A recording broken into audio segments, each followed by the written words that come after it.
Thank you. So it's really a pleasure to be here, and I'm really excited. I would like to thank the organizer for inviting me to this conference, and to the organizer of the program, just for organizing the program. I'm very excited about the opportunities here and what these people are going to achieve in terms of creating a community and defining new research areas. So the idea here was to take some examples of questions that we've been interested in, and hopefully you can see the connection with the questions that are emerging in this community and are interesting for you as well, and I hope we can continue discussing about that. So in fact, when I just want to add that when I was putting the material together, it kind of emerges very strongly how for each of these three questions that I've picked, in fact, it all started here, or it became very concrete here at KITP. And so thank you, KITP.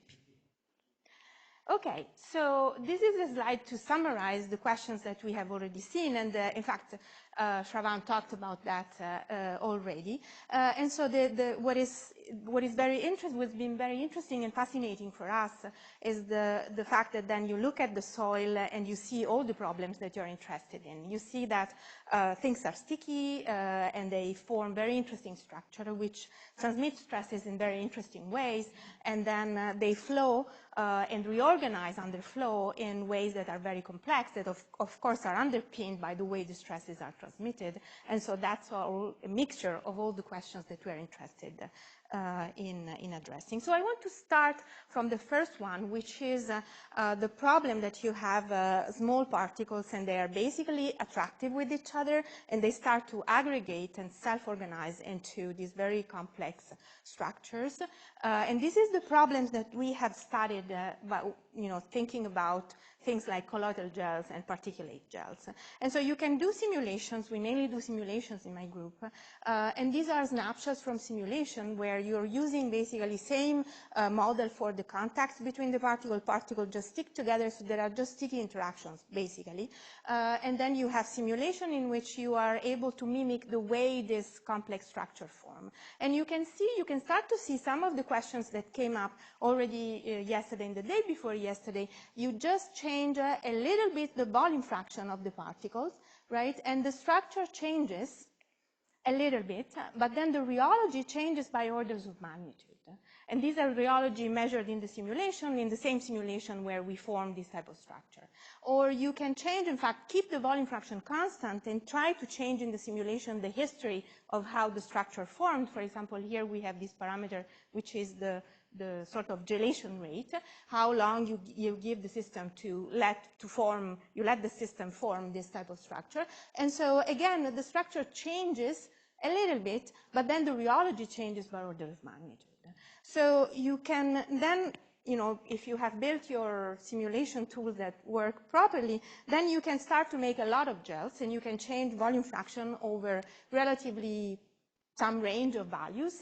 You can change this gelation rate along over some range of values, and then you get rheological spectra that seem to be all over the place. And it's very interesting, it's been very interesting for us to realize that in fact you can actually, that this type of systems, as they build this type of structures, in fact, they seem to do all sorts of things, and they seem to lead to some random rheological properties, but actually all the rheological properties follow some kind of master curve, a unique master curve that you can obtain by rescaling frequencies, the x-axis and the y-axis of your rheological spectra, so basically frequencies and moduli.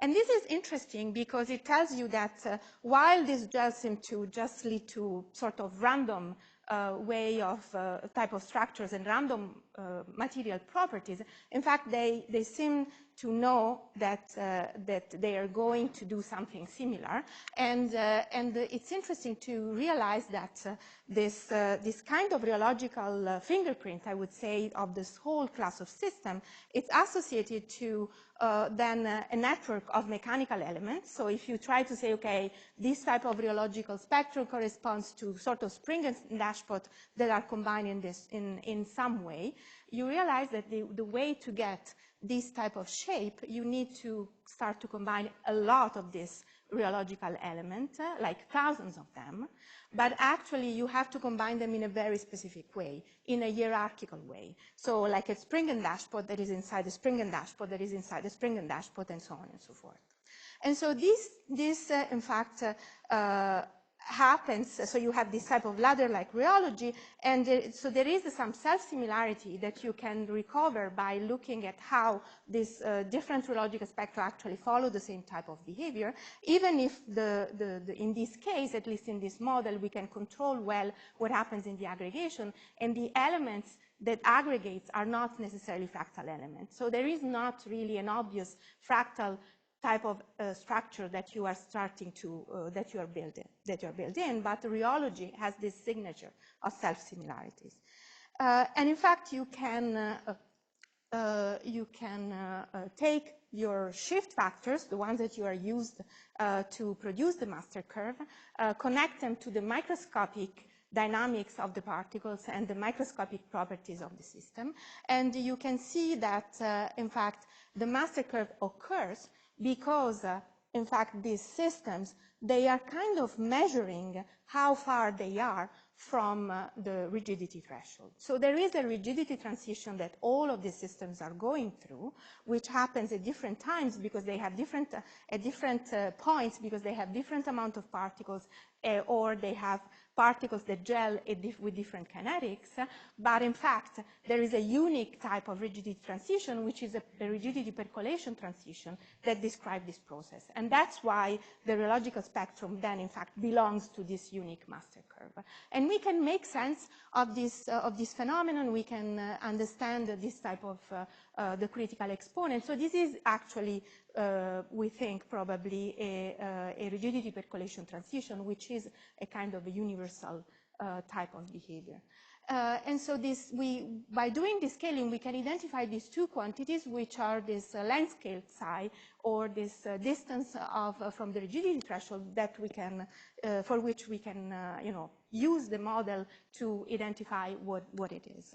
And what this tells us in the end is that through the system self-organizing to become rigid, there is actually some information that is stored in this structure through this process. This information, in fact, it's sort of hidden because when you look at the whole structure and you see the final structure, you don't necessarily see the process through which the system went through to become rigid. But the rheology is some kind of cosmic wave background that tells you where the system is coming from, okay? And so it's interesting, with respect to, I don't know why this is not working, but it's interesting with respect to the questions that we were discussing in the last couple of days and also today, how then you can see this is kind of a general mechanism that I would expect to be system independent. But then, what are these quantities that actually measure the distance from the rigidity threshold, the length scale, this amount of, in fact, these are kind of the branching point in our network that in the model, in the simulations, are relatively easy to measure, but in the real system, you don't know where they are, how much they are, how do you count them. So, in fact, these quantities will depend on the specific of the system.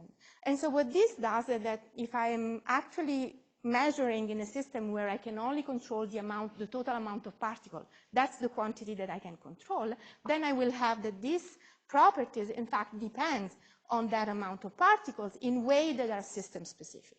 And when you combine these system-dependent properties with the fundamental mechanism, then you can lose track of this fundamental mechanism that it's, in fact, I would expect, kind of universal and present, and that you can recognize it in the rheological master curve. So basically what I'm saying is that, and I want to connect to Karen's talk, what I'm saying is that this is related to the fact probably that if you want to build something that is rigid, you don't just throw things at random. Engineers know that, right? And they wouldn't know that for our buildings. You have to organize things in very specific ways. And the same thing seems to happen here, even if what is at play is the kinetic of the aggregation of the particles into these larger scale structures. And so this translates in properties that become very specific.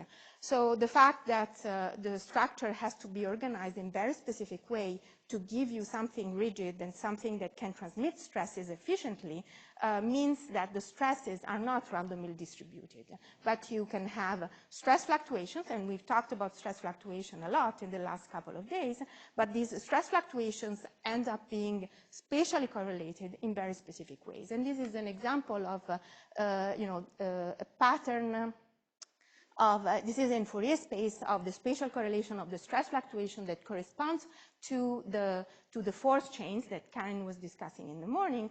And here we've done the same type of calculation in a 2D version of the gels models that I was showing you before, and you recognize the same type of pattern. So because the structure has to be organized in a very specific way to give you rigidity, then also the stress fluctuations that emerge from that. So that process freezes in stresses in your structure, but those stress fluctuations are not just free to be anything. They have to follow some specific patterns, and this is what produces things, I think, like force chains and these patterns that we can recognize also in experiments. There are then consequences for this, and the connection between what I was talking about so far and these other properties. Some parts of that we completely understand them, some parts of that remains to be understood. This basically leads to stress localization when you start to deform the material, subject to material to large deformation, which then can lead to instabilities, which then could lead to very interesting nonlinear type of response, and very interesting creeping dynamics and very correlated, spatially correlated dynamics that also Ezekiel was discussing this morning. Okay, so then this is an aspect that is related about how you build rigidity in this system, but then you subject this system to flow. We've been talking also a lot about yielding and flowing of these structures, and how then things get reorganized under flow.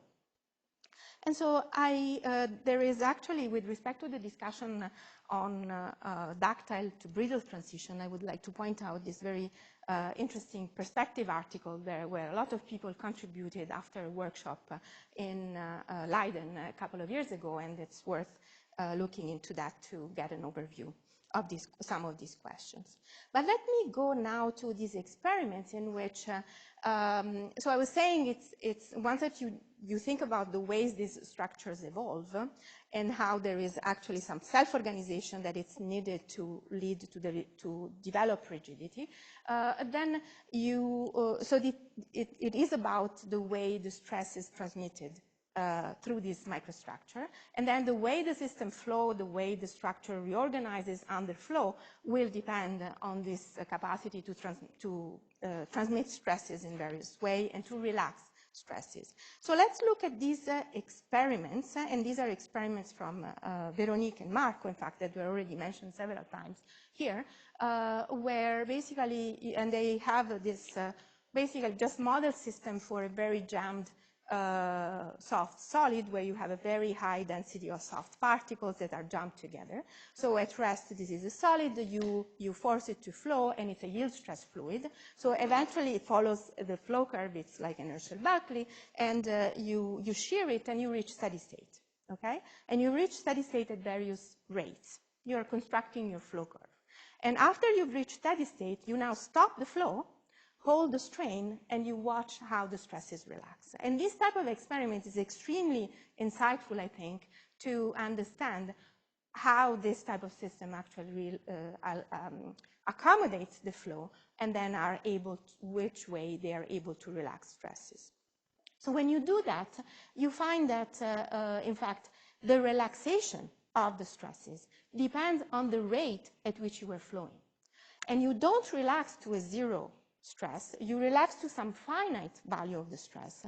And this finite value of the stress, this residual stress, also depend on the rate at which you are flowing. And this is a problem, a phenomenon that has been seen in so many different systems. I would expect that it's everywhere in Earth in soft earth materials, and it's been studied in a lot of very interesting papers. And I want to point out that there is also sets of data in the literature within the soft matter physics community that starts to show that you can even have crazier things than this, that there are certain systems where you start to relax the stresses and then the stress goes up again, so you have really a non-monotonic relaxation. Is this real? There is something weird happening in your experimental system? There is this discussion, all sorts of questions that are very interesting with respect to that. So when we do simulation to study this type of system, now we're doing simulation of a lot of soft particles packed together, basically thinking about Veronique's experiment, which we share, and then you construct the same type of numerical protocol, trying to mimic as much as possible the experiments. So you reach steady state, and then you stop the flow at various rates. You stop the flow, and you watch the stresses relax, and that's what you see. These are, again, Veronique's experiments that have been, where all the curves that you saw here have been rescaled by the shear rate, and the stress has been rescaled by the initial stress. So you see that there is an envelope that, in fact, mainly depends on the rate, and then there is the system, the data peels off from that, and the same type of thing you see in the simulations. I'm glossing, I'm avoiding any details about the simulation, but I'm very happy to answer any question that you may have about that. So, yes.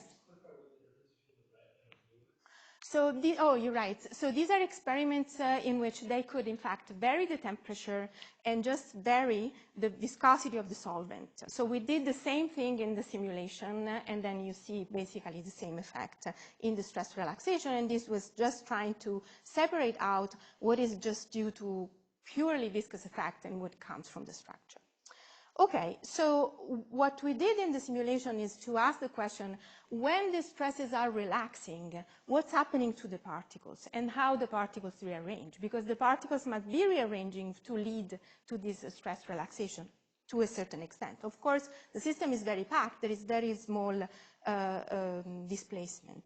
But you can compute this type of correlation function. So you look at what's at a given time, right, during the stress relaxation, what's the average particle displacement, and then how much each particle displaced with respect to that average. So asking the question, and then you take this quantity, which is telling you for each particle how much it's moving differently from the average of all the particles. And then you construct a correlation function that tells me if a particle, for example, is displacing much more, what is the probability that its neighbor over a certain distance do the same? And how far do I have to go for a particle to not care about what has happened to the neighbors?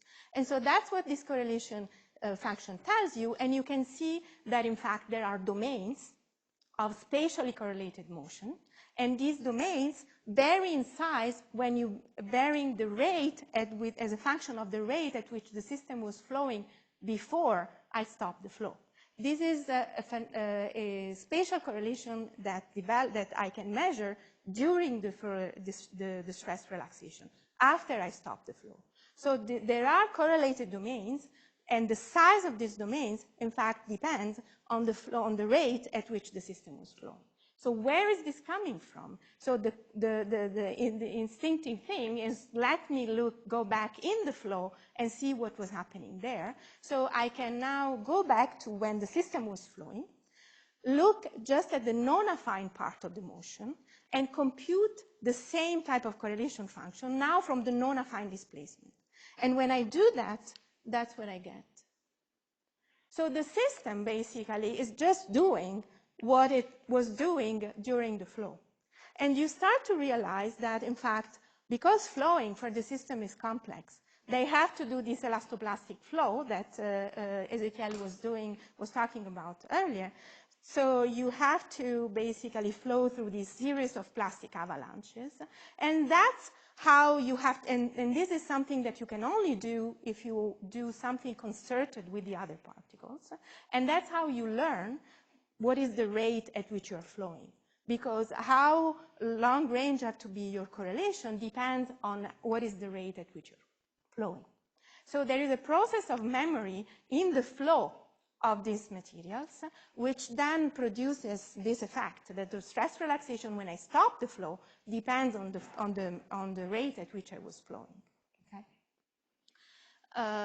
And so from here, in fact, you can extract a length scale, and then you can measure how this length scale depends on the rate at which I was flowing. And of course, I can extract it during the stress relaxation, I can extract it from the non-affine motion during the flow, and I get the same length scale, and I get a power law, and I can connect that precisely to the size of the avalanches and the elastoplastic flow that I was talking about. So it's like the elastoplastic flow is breaking the system into pieces, and these pieces basically are the way the system knows that, there is a specific rate at which it was flowing. It's interesting, and I want to specify that the displacement of the particles are different. I'm not saying that when I stop the flow, the particle displaced of the same amount. The amount of displacement is different, but the correlations are the same. Okay, so, and then you can try to make sense. Again, this type of exponent and this type of behavior, I would expect that is system independent or universal, depending on what your favorite way to talk about these things, and the implications that you can think about of what that means. But then there will be system-specific aspect that reflects in how far you are from the yield stress and so on. And so once that you start this type of process, then the system, that's how the system relaxes the stresses. So basically it learned how to relax the stresses by flowing. And when you stop the flow, that's how it starts to relax the stresses. And then it goes to a point where it recovers mechanical stability and the relaxation stops. And so how far away it stops, and therefore what is the residual stress that I end up having, depends on how much I can relax, depending on how I was flowing and what was the rate at which I was flowing. And that's why there is this transfer of information from the flow all the way to the stress relaxation and all the way to the final residual stresses. And here we have basically tried to understand that, and we are still trying to understand that, by tracking the presence of stiffer regions in the system that are associated to locally denser packing. So basically we analyze the packing of the particles using a Voronoi tessellation, and we look at the changes in the shape of the Voronoi cells, which allow us to track changes in the packing, even small changes in the packing. So we can detect this rearrangement, and these are the movies that you see on top, that then leads to the final values of the residual stresses. So that's basically the whole story, how the information is stored during the flow, and then it's transferred to through the stress relaxation, and then remains in the residual stresses. And that's what you do, basically. And now, get out. Okay. So, but then you can actually, so you can stop the flow and regain rigidity, right? But you can also gain rigidity during flow, right? When I start to flow this system at very high rates, then I start to create frictional contact depending on the surfaces of the particles, etc., and the density. So I can also think about the case, which we've also discussed, and Irmgard talked about that, where I have a suspension, and so the system initially is fluid, but by applying very large flow rates, now I'm going to create a rigid structure. And again, I have this problem of this self-organization under flow, which comes with probably memory and timescales that are very interesting to understand and to explore. So this is basically this, this phenomenon of shear thickening, and it's been very intriguing for me to think about how, in fact, it's become clear that what is important here is to create this frictional contact. And so these frictional contacts are very sensitive to whatever details of the surface of the particles and the chemistry of the system, because the friction comes from that. But then the phenomenology of this type of system is in fact very sort of universal. And there is this beautiful paper by Meera Ramaswamy that talk about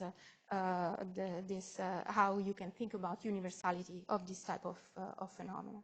But in fact, what is interesting and connects again to with some of the discussion that we were having is that this phenomenon, this build-up of a universal behavior, it's associated to the emergence of very large fluctuations. And you can see fluctuations in the stresses. You can see the fluctuations in the stresses that you extract from the time series of how the system flows. You can see that these are data from Heinrich Jäger's group.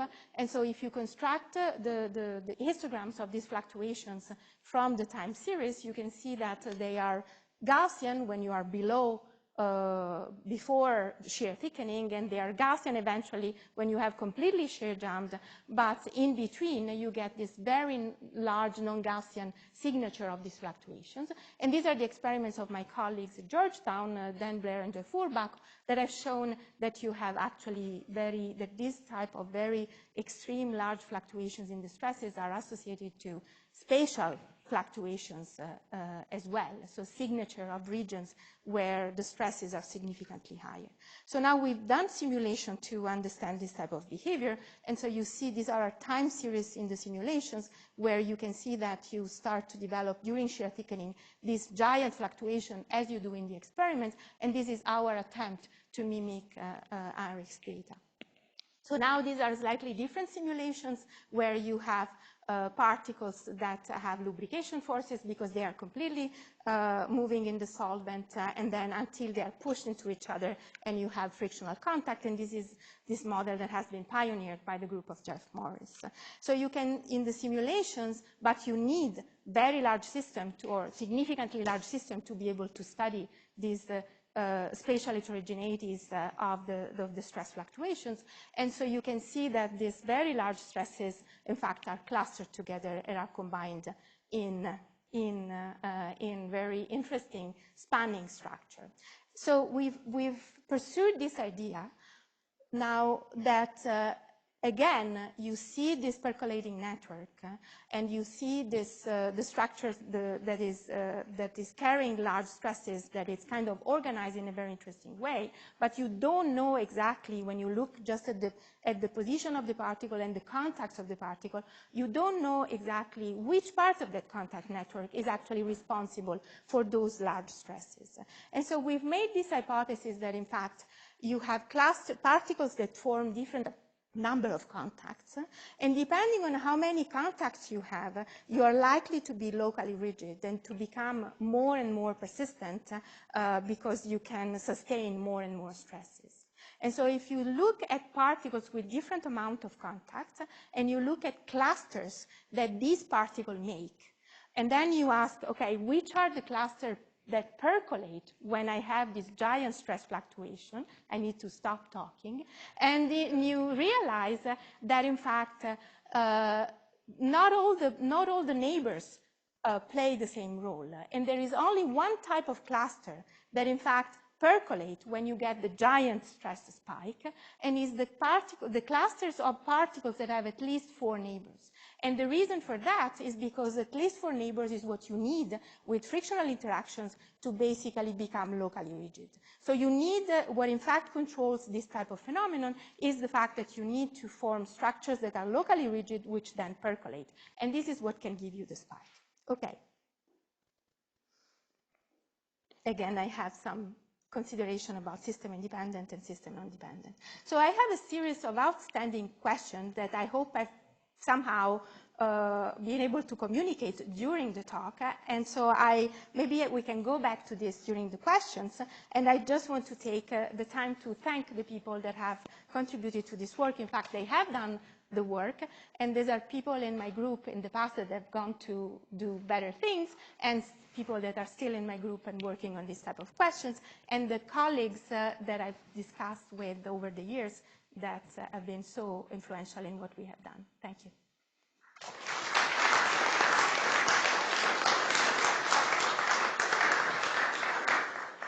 Questions?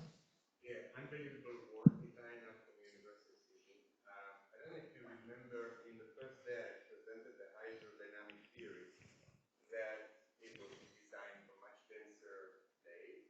The prediction was that, there is kind of a battery, I call it, of the temperature.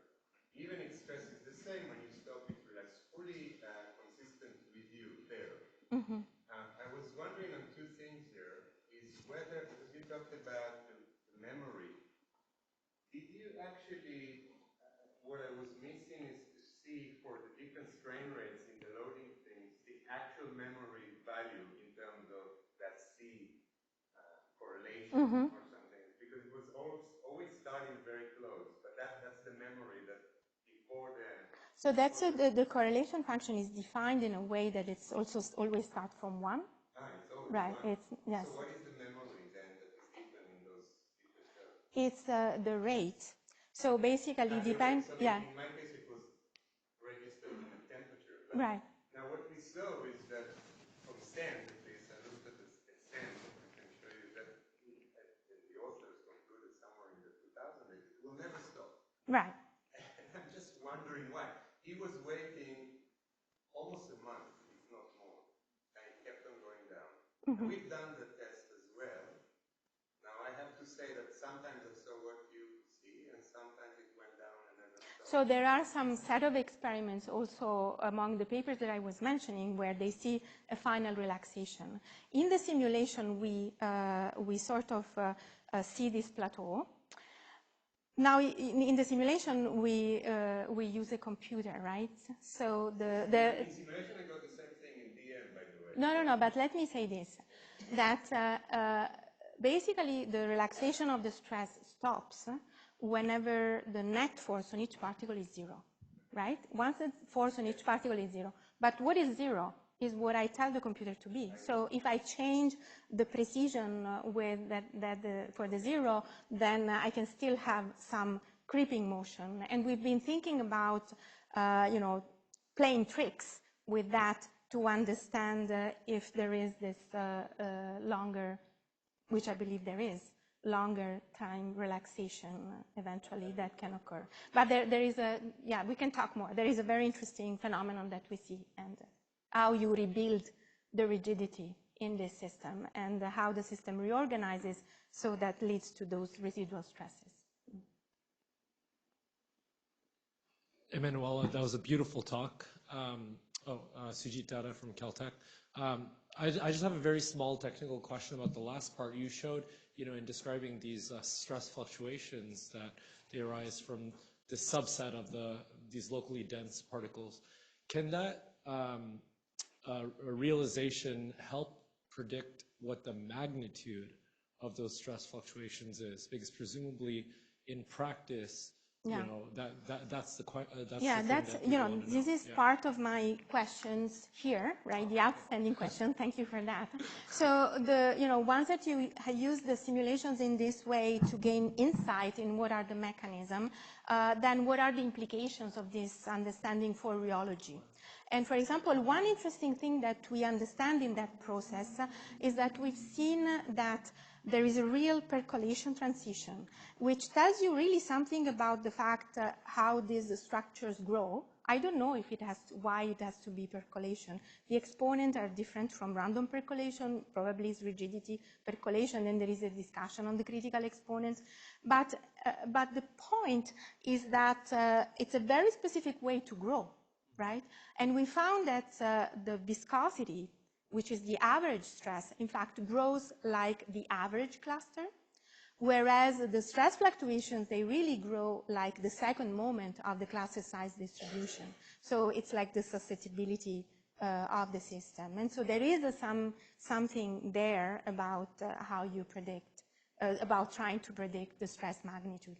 I also want to say that this is a very complex problem, of course, and we've just scratched the surface, and that's why I was mentioning Meera Ramaswamy beautiful paper and all the work that she did during PhD, because they really try to disentangle the role of the volume fraction and the role of the rate and the role of different type of now the specificity of certain particles versus other particles is going to affect the type of behavior that you get.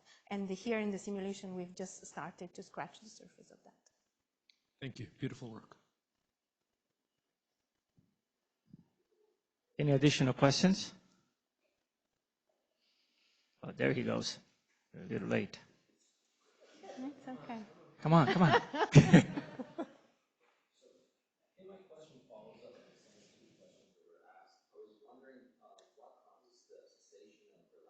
Mm. Yeah. At the same time, I was thinking that there should be some sort of percolation. There should be Yeah. power law, so it doesn't diverge. So I'm trying to reconcile. I still don't understand. Yeah. So it's I was pushing things under the carpet because there is a lot of complex thing going on, and some of this we haven't finished, and we are still trying to understand, and some of these things we're still writing them up. So basically what I was showing you about the domains and the elastoplastic flow, this is very much what you see during the first part of the relaxation, the one that is just rescaled by the rate. But then you remember there is all the system, including the simulation, we're peeling off that. And so that's why, in fact, when you look at the residual stresses, you can see that the residual stresses, both in the simulations and in the experiment, they scale like the viscous stress during the flow, right? And so there is another part of the relaxation, which is actually described by a power law rather, and you can see that it's distinctly different. And that's where the system is actually rebuilding mechanical stability. And we can track this in terms of these regions that are locally denser. And again, we see that by the time the system reaches the residual stress and everything stops, it seems, and I'm saying it seems, that you have built a spanning cluster of these locally stiff regions. So you have some stiffer regions and mechanical heterogeneity in the system that you were flowing, and the system self-organizes during the flow to minimize those regions, and there is a certain amount of those regions that you can afford to flow at a given rate. And when you stop the flow, you have to, depending on how far you are from the yielding point, and from the yield stress, you have to rebuild some of that structure. So that is the Beham number, right? That is? The shear rate times the viscosity Right. divided by the yield stress. Right. So that's the Beham number. So in this, from to the left, right, is where things are not supposed to flow. Yes, exactly. Right? Exactly. Closer to 1, you're close to the yielding transition. Right. Okay. Right. But this is the residual stress, so it's wherever you relax to after, right? Okay. That still has the information about what is the rate at which you are flowing. Okay. So I want to kind of challenge the shear rate as the memory variable and propose a thought experiment that maybe it should be done, which would be really nice. So imagine that nominally I'm doing a certain shear rate, but now I add noise to it, that on average the sinus value, by temperature, while nominally on the short time scale, it's just noise. But nominally, it is the same shear rate as one of your curves there. And my question is, will it relax the same as the one which is nominally the same shear rate? And I would propose that it will relax differently. It will relax like a higher shear rate because you agitate the system more. So for me, the variable is, I would still argue that it's a temperature variable. Okay, so let me say that I am actually not so happy with this temperature concept in general. And so that's why I'm struggling with that. But for sure, you know, the idea that when you are flowing things at a given rate, you are injecting energy in the system. So, you know, there is a lot of work done with the idea that I have some effective temperature there. And some aspect of that, I'm sure that that will work out. In your ideas, but yes, for sure there will be difference in method experiment and something else. Yeah, so I just say that I don't know the answer in the sense that in the way I think about this is in terms of the self-organization of the system under flow, which links this complex way of the microstructure to adjust with the fact that you want that the particle constant, you know, they have to move the others away, and you are trying to continue flowing, and how that is going to interplay with the thermal fluctuation. I think it's an interesting question. There are some situations in which the thermal fluctuation will just facilitate that, but probably there are also some interesting situations where they will produce something different. And probably a lot of that is related to the nature of the fluctuation. If you tell me these are thermal fluctuations, I think Gaussian statistics. And these fluctuations, I don't know, I don't think they are. And so I think that when you look at first moments and average quantities, probably you can do a mapping, but if you are trying to understand things deeper, I don't know if it's the same. Rachel Glade, University of Rochester. Thanks for a really cool talk. I love this idea that the structure organizes in order to be able to be rigid, and in all the photos of the photoelastic force chains, you see a lot of loops. And I'm just wondering, it's been bothering me, is there some kind of physically intuitive way to understand why it prefers to form force loops like that rather than like a tree structure? So, well, yeah, there are some ideas. I don't have a good answer for that.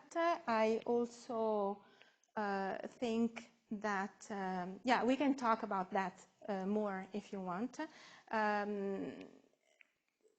Okay, one aspect, it's related to the way the stress are transmitted in this system, and the stress patterns that the stress correlation patterns that I was showing basically tell you that because in those systems you want, when you are at rest, you want all the force and torque have to be balanced on each of the particles, then you can figure out that actually forces have to propagate along lines. So and that's what produces the force chains, and then how those force chains branch and then form loops. That's more complicated question. Thanks. Hey, thanks for the great talk. It's Justin Burton from Emory University. So you've heard in the other talk too, and on your last slide you were talking about critical exponents and universality, and something that I've just been thinking about is we all work on these mesoscale systems where the particles are small, but you know the ratio of particle size to system size is not that big, right? Right. So when we think about critical exponents, Right. we think about thermodynamic limit having plenty of particles around. What, do you think that, like, especially in your simulations, that we run into problems with finite size effects? Absolutely. Even experiments. Yeah, absolutely. And I think that, yes, there is that. And I think that I know that some of the things that we have seen, really we have been able only to see them once that you start to reach some system size. This is part of the reason why, for example, in the the rigidity percolation that I was showing you before, there we've been able to do very large systems, and I am a bit more confident about the critical exponents and the critical behavior that we see there, but it's still not something that would pass a lot of necessarily all of the tests. And in the shear thickening case, it's clear that as soon as you start to have most of the simulations actually around have been done on much smaller system sizes. These are very complex simulations, and because of that, information that you have about the fluctuations are partial and are not and you don't see necessarily the critical behavior, and you don't see necessarily the coupling between the giant stress fluctuations and the microstructure. However, then you also know that you can use a system size dependent to actually try to extrapolate and do data collapse to actually extract the critical exponent. Of course, you have to be able to sample orders of magnitude to be able to do that, but there is opportunity to do that, right? All right, we're going to move the discussion to the coffee room, and I'll see you again soon. Emanuela?